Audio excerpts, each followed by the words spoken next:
Here's a surefire way for you to become irrelevant. And that's a hard word for me to say. Irrelevant. I get tangled up on it. But you know what? The reality is we don't want that word associated with us as leaders or as companies, businesses, organizations, or team. But here's a surefire way that that title will get labeled on you. And that is if you fall into the trap of answering questions that no one is asking or offering solutions to problems that people don't either realize that they have or aren't actually facing.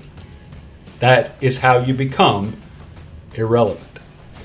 We don't want that title, especially if we're a leader. We want to see our influence increase. Now, it may be that we have identified what we think are the important questions. These are questions people should be asking. I certainly, as a coach, have lists of questions that I think are important for people to answer, especially if they're trying to grow or add to their skill set or to make change initiatives.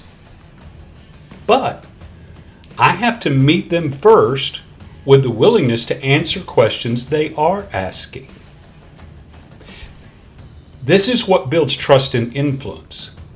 If I'm willing to provide answers to questions that are being asked, even if I don't think those are the most relevant or important questions, because I will take the time to answer those, I gain trust and influence to help them move to where they can understand, and they will trust me to help guide them through the questions that really can make huge differences in their lives. Now, as companies and organizations, we offer solutions. That's basically what business does. There's some problem, we offer a solution to it. The way we become irrelevant is when our solution is no longer viewed as what people's problems are. We can lose sight of what the problems are. And I will tell you this, since 2020, people's view of what their problems are has changed. So if all you're doing is trying to answer the same questions or bring the same solutions, in many cases, you've already moved out of a relevant space with your market. I want to encourage you as a leader.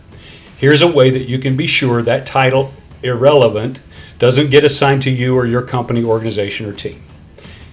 Begin to search out and listen. Get feedback.